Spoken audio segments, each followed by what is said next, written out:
जय हिंद दोस्तों, स्वागत करता हूं मैं आप सबका एक बार फिर से आपके अपने चैनल टेक्निकल क्लास में। दोस्तों, जैसे कि आप सभी को मालूम है कि दिन भर क्या रहा स्पेस डिफेंस और इंटरनेशनल गलियारे में, हम आपको इस बारे में जानकारी देने वाले हैं। तो चलिए एक एक करके एनालिसिस कर लेते हैं। जैसे कि आप सभी को मालूम है कि भारत रूस से S-400 हवाई रक्षा प्रणाली खरीद रहा है और ऐसे में अब अमेरिका के प्रतिबंधों की मुश्किलें भारत के सामने एक रोड़ा अटका सकती हैं। अमेरिका की संसदीय रिपोर्ट में इसके संकेत भी मिले हैं। रिपोर्ट में अमेरिकी सरकार को भारत पर कड़े प्रतिबंध लगाने की सिफारिश की गई है। 2018 में जब भारत ने रूस के साथ ये डील की थी, तब ट्रंप प्रशासन ने प्रतिबंध लगाने की धमकी दी थी। रूसी S-400 हवाई रक्षा प्रणाली दुनिया की सबसे बेहतरीन रक्षा प्रणालियों में शामिल है। अमेरिकी संसद की संसदीय अनुसंधान सेवा ने अपनी हालिया रिपोर्ट में कहा कि भारत प्रौद्योगिकी साझाकरण और सह उत्पादन बढ़ाने की पहल के लिए उत्सुक है, जबकि अमेरिका भारत से रक्षा नीति में और सुधार करने और रक्षा क्षेत्र में FDI बढ़ाने का आग्रह करता है। रिपोर्ट में चेताया गया है कि रूस के S-400 हवाई रक्षा प्रणाली खरीदने के लिए अमेरिका भारत पर कड़े प्रतिबंध लगा सकता है। हाल ही में जिस तरीके से उसने टर्की पर भी लगाए हैं। हालांकि ये रिपोर्ट ना तो अमेरिका की आधिकारिक रिपोर्ट है और ना ही इसे सांसदों का मत कहा जा सकता है, जबकि भारत ने 2019 में $80 करोड़ की पहली किस्त रूस को दे दी है। हालांकि अब अमेरिका के नए राष्ट्रपति बाइडेन का क्या विचार आता है सामने या क्या स्टेटमेंट आती है इसको लेकर, ये एक समझने वाली बात है। और ऐसे में अगर वो भारत पर प्रतिबंध लगाता है तो इसमें कोई दो राय नहीं है कि भारत और अमेरिका के संबंध खराब होंगे। साथ ही साथ जो हथियार भारत अमेरिका से खरीद रहा है उन पर भी रोक लग सकती है। और जैसे कि मैं हमेशा से कहता आया हूँ कि अमेरिका सिर्फ और सिर्फ अपना फायदा देखता है और ऐसे में वो फिर से ये नई कोशिश कर रहा है कि वो भारत पर प्रतिबंध लगाए। ब्रिटेन के प्रधानमंत्री बोरिस जॉनसन, जो कि भारत आने वाले थे 26 जनवरी के दिन, उन्होंने अपनी यात्रा को रद्द कर दिया। रिपोर्ट की माने तो ब्रिटेन के प्रधानमंत्री की ये यात्रा कोरोना वायरस के नए स्ट्रेन के बढ़ते प्रसार को लेकर देखा जा रहा है। आपको बता दें कि भारत ने 26 जनवरी गणतंत्र दिवस पर मुख्य अतिथि के तौर पर ब्रिटेन के प्रधानमंत्री बोरिस जॉनसन को न्योता दिया था। ब्रिटेन ने ये न्योता स्वीकार भी कर लिया, लेकिन अब महामारी की वजह से वो नहीं आ सकते हैं। लेकिन भारत की हमेशा से ये परंपरा रही है, लेकिन अब भारत को ये तय करना होगा कि अब वो किसे बुलाते हैं मुख्य अतिथि के रूप में। दोस्तों, वैसे आपको क्या लगता है, किसको बुलाना सबसे अच्छा रहेगा? आप जरूर कमेंट सेक्शन में लिखकर बताएं। भारतीय नौसेना जल्द ही अपनी दूसरी बैलिस्टिक मिसाइल पनडुब्बी की तैनाती करने वाला है। INS अरिहंत समुद्री परीक्षणों के अंतिम चरण में है और 2021 की शुरुआत में इसे सेवा में शामिल किए जाने की योजना है। INS अरिहंत स्वदेशी अरिहंत श्रेणी की परमाणु संचालित बैलिस्टिक मिसाइल को ले जाने वाली पनडुब्बी है, यानी कि ये SSBN है। रक्षा मामलों से जुड़े सूत्रों ने कहा कि पनडुब्बी ने अब तक समुद्री परीक्षणों के दौरान अच्छा प्रदर्शन किया है। आपको बता दें कि एक बार अरिहंत के सेवा में प्रवेश करने के बाद भारत 2 SSBN का संचालन करेगा, जो 750 किलोमीटर रेंज की K-15 मिसाइल से लैस है, जिसे परमाणु हमले के मामले में जवाबी हमले के लिए डिजाइन किया गया है।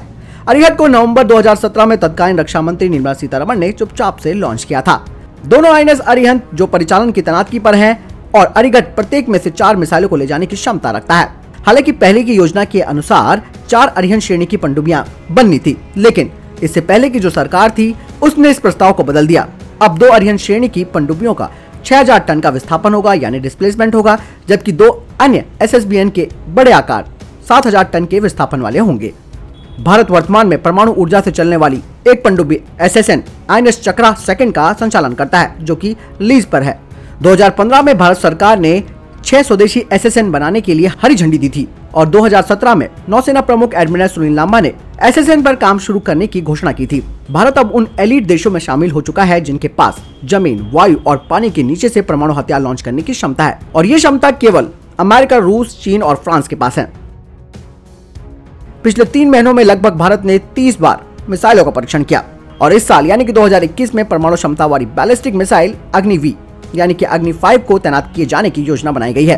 भारत की शस्त्रागार में ये 5000 किलोमीटर से अधिक दूरी की मिसाइल है और भारत ICBM क्षमता रखने वाला दुनिया का 8वां देश बन चुका है। हालांकि रक्षा विशेषज्ञों ने कहा कि अग्नि-5 से पहले मीडियम और इंटरमीडिएट रेंज की मिसाइलों को बनाना चाहिए, जिन्हें के LAC पर चीन के साथ आक्रमण की प्रक्रिया में तेजी से ट्रैक किया जा सकता है। साथ ही रक्षा सूत्रों ने बताया कि स्वदेशी रूप से विकसित गेम चेंजर मिसाइल, जो कि अपने पूर्ण परीक्षणों से गुजर रही है, उन्हें रणनीतिक स्थानों पर तैनात किया जाएगा। कैनेस्ट्राइज अग्नि-V को यानी कि अग्नि-5 को एक छोटे नोटिस पर आवश्यकता के अनुसार तेजी से परिवहन करने के लिए उपेक्षाकृत इसे परिचालन यानी कि ऑपरेशनल फ्लेक्सिबिलिटी प्रदान करता है। साथ ही ये कहा गया है कि मिसाइल का इंडक्शन प्रक्रिया, जो कि एक सीरियल प्रोडक्शन की तरह है, वो अब शुरू हो चुकी है। ये आधिकारिक तौर पर अगले 3 से 4 महीनों में अंतिम परीक्षणों के साथ तैनात की जाएंगी। तैनात की अधिक लंबी दूरी की मिसाइलों के विकास का मार्ग प्रशस्त करेंगी। DRDO की तकनीक का लोहा दुनिया मानती है। इसीलिए इस मिसाइल में अचूक नेविगेशन के साथ अत्यधिक सटीक रिंग लेजर गियरों पर यह आधारित है और उन्नत कॉम्पैक्ट एवियोनिक्स के साथ आधुनिक माइक्रो इंटीरियर नेविगेशन प्रणाली है, जो कि पूरे एशिया और आधे यूरोप में लक्ष्य को ले जाने में सक्षम है। भारत ने कुछ नई टेक्नोलॉजी का भी परीक्षण करने की योजना बनाई है, जिनमें कई स्वतंत्र रूप से अपने लक्ष्य में प्रवेश करने वाले वाहन यानी कि MIRV भी शामिल है, जो लंबी दूरी की मिसाइलों को एक दूसरे से सैकड़ों किलोमीटर दूर विभिन्न लक्ष्यों को नष्ट करने और वैकल्पिक रूप से लॉन्च करने के प्रोग्राम के तहत बनाई गई है। इसके अलावा कई और मिशन भी है, जिनमें विजुअल रेंज अस्त्रा MK2 की उड़ान परीक्षण भी शामिल है, जिनमें 150 किलोमीटर की स्ट्राइक रेंज है। गाइडेड पिनाका का उपयोगकर्ता परीक्षण और घरेलू रूप से विकसित की गई सबसोनिक क्रूज मिसाइल निर्भय के उन्नत संस्करण का डेवलपमेंटल ट्रायल पूरा कर लिया गया है। इसके अलावा ये कहा गया है कि नए airborne early warning and control यानी कि अवाक्स प्लेन और अंडर वाटर मानव रहित जहाजों यानी कि UUV के विकास के साथ साथ तेजस MK2 इस साल DRDO के फोकस क्षेत्र में रहेगा। DRDO को पहले ही 10,500 करोड़ रुपए की परियोजना के तहत अवाक्स ब्लॉक 2 विमान के विकास के लिए आदेश मिल चुका है। दोस्तों, अगर आपको यहाँ तक वीडियो पसंद आई हो तो कृपया करके वीडियो को लाइक जरूर करें। इससे हमारा उत्साह और बढ़ता है ताकि हम आप तक लेटेस्ट डिफेंस अपडेट्स पहुंचाते रहे। रक्षा मंत्रालय ने कहा है कि चीन ने लद्दाख में यथास्थिति बदलने के लिए गैर परंपरागत हथियारों का इस्तेमाल किया, भड़काने वाली कार्रवाई की। इसके बाद ही वहां स्थिति बिगड़ी। मजबूरन भारत को वहां भारी हथियारों जैसे कि टैंकों और गनों को तैनात करना पड़ा। भारत के रक्षा मंत्रालय ने पिछले साल लद्दाख में चीन के साथ सैन्य टकराव को लेकर एक वार्षिक रिपोर्ट जारी की है। रक्षा मंत्रालय ने कहा कि चीन ने ताकत के दम पर लद्दाख में यथास्थिति में बदलाव करना चाहा। इसके लिए उसने LAC पर ज्यादा से ज्यादा जगहों पर एक तरफा कार्रवाई की, भड़काऊ कदम उठाए। भारतीय सेना ने चीन के इन कदमों का तर्कसंगत जवाब दिया और चीन को बता दिया कि पूर्वी लद्दाख पर सिर्फ भारत का दावा है। दोनों देशों के बीच तनाव बढ़ने के लिए चीन को जिम्मेदार मानते हुए रक्षा मंत्रालय ने कहा कि चीन की सेना पीपल लिबरेशन आर्मी ने गैर परंपरागत हथियारों का इस्तेमाल किया और सैनिकों का जमावड़ा बढ़ाया है।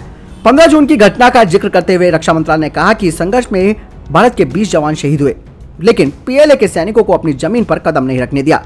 रक्षा मंत्रालय ने कहा कि इस लड़ाई में चीन को भारी नुकसान उठाना पड़ा। इसके अलावा रक्षा मंत्रालय ने पैंगोंग झील के दक्षिणी तट पर महत्वपूर्ण स्थानों पर भारतीय सैनिकों के कब्जे वाली बात का भी वर्णन किया है। रक्षा मंत्रालय के मुताबिक 28 से 29 अगस्त को हमारी सेना ने चीन के मंसूबों को समझ लिया था। चीन कुछ करता इससे पहले हमारी सेना ने पैंगोंग झील के दक्षिणी तट पर महत्वपूर्ण स्थानों पर कब्जा जमा लिया। रक्षा मंत्रालय ने कहा कि भारतीय सेना ने चीन की शातिराना हरकतों का जवाब देने के लिए वायुसेना की मदद से काफी कम समय में अपने सैनिकों को वहां जमा कर लिया। इसके अलावा सेना ने टैंक और गन जैसे भारी हथियारों की तैनाती कर दी और गोला बारूद, राशन और कपड़े भी जमा कर दिए। बता दें कि लद्दाख में इस वक्त भारत के लगभग 50,000 सैनिक तैनात हैं। इस वक्त वहां का तापमान -30 से -40 डिग्री के बीच है। सैनिकों की आवाजाही की सुविधा के लिए आर्मी ने वहां रोड, आवास, शेल्टर होम, ब्रिज बनाए हैं ताकि सेना की तैनाती और निवास सुविधाजनक हो सके। रक्षा मंत्रालय ने कहा कि लद्दाख में सेना किसी भी चुनौती से निपटने के लिए तैयार खड़ी है। आपको बता दें कि भारत 2021 में कई डीले साइन कर सकता है। रक्षा मंत्रालय ने तेजस MK1A स्वदेशी लाइट कॉम्बैट हेलीकॉप्टर के साथ मेक इन इंडिया के माध्यम से एयरबस से C-295 परिवहन विमान की खरीद की लिस्ट जारी की है और इजराइल के हेरॉन ड्रोन को अपग्रेड करना है और ये सभी 2021 में होने वाले हैं। हालांकि C-295 और तेजस दोनों सौदे लंबे समय से देरी से चल रहे हैं। मंत्रालय ने अपनी वार्षिक रिपोर्ट में कहा है कि निकट भविष्य में ये दोनों सौदे हो जाएंगे। तेजस सौदे पर यह कहा गया है कि HAL से उन्नत 83 LCA MK1A की खरीद के लिए मामला कैबिनेट कमेटी ऑन सिक्योरिटी यानी कि CCS के पास भेजा गया है, जो कि अंतिम चरण में है और जल्द ही हस्ताक्षर किए जाने की संभावना है। उम्मीद है कि अगले महीने भारत के एयर शो एयर इंडिया में ये सौदा हो सकता है। इसके अलावा कुल 56 C-295 विमानों का मामला भी सामने आया है, जो कि अभी अपने फाइनल स्टेज पर पहुंच चुका है। इसमें यह कहा गया है कि ये एक पहली तरह की डील है जिसे निजी कंपनियों की भागीदारी के साथ बनाए जाने की योजना है और ये भारतीय रक्षा उद्योग के लिए एक बढ़ावा साबित होगी। भारतीय सेना अपने पुराने एवरो 748 विमानों को बदलना चाहती है C-295 से। C-295 एक मल्टी रोल परिवहन विमान है जो 9.25 टन का अधिकतम पेलोड ले जा सकता है। इजराइल के ड्रोन को अपग्रेडेशन और HAL से लाइट कॉम्बैट हेलीकॉप्टर की खरीद के बारे में मंत्रालय ने कहा कि ये भी अपने फाइनल स्टेज पर पहुंच चुके हैं और 2021 की पहली तिमाही में अनुबंध पर हस्ताक्षर किए जाने की संभावना है। भारत के द्वारा बनाए गए Indian national space promotion and authorization centre यानी कि INSpace और इसरो, जो कि निजी क्षेत्र के साथ सहयोग करता है, वे अब अंतरिक्ष अन्वेषण को बढ़ावा देंगे और इस क्षेत्र में काम करने वाली निजी कंपनियों को एक प्लेटफॉर्म यानी कि मंच प्रदान करेंगे। इस बारे में केंद्रीय मंत्री जितेंद्र सिंह ने कहा है। केंद्रीय मंत्री जितेंद्र सिंह ने कहा कि 25 से अधिक उद्योगों ने पहले से ही INSpace और इसरो के साथ संपर्क किया है साथ ही उन्होंने कहा कि निजी भागीदारों के लिए अंतरिक्ष क्षेत्र को खोलने का कदम प्रधानमंत्री के द्वारा उठाया गया एक बेहतरीन कदम है और देश भर के प्रमुख निजी खिलाड़ियों के द्वारा इसका व्यापक रूप से स्वागत किया गया है। दोस्तों ये थे अभी तक के टॉप डिफेंस और स्पेस अपडेट्स। वीडियो के संबंध में कोई प्रश्न जवाब या आपका कोई सवाल है आप जरूर मुझे कमेंट सेक्शन में लिखकर पूछ सकते हैं। फिलहाल इस वीडियो के लिए इतना ही। अगर आप में से जो लोग हमारे इस चैनल पर नए हैं वो कृपया करके इसको सब्सक्राइब करना ना भूलिएगा। इस वीडियो के लिए इतना ही, मिलता हूं नई वीडियो के साथ, तब तक अपना ख्याल रखिएगा। जय हिंद, जय भारत।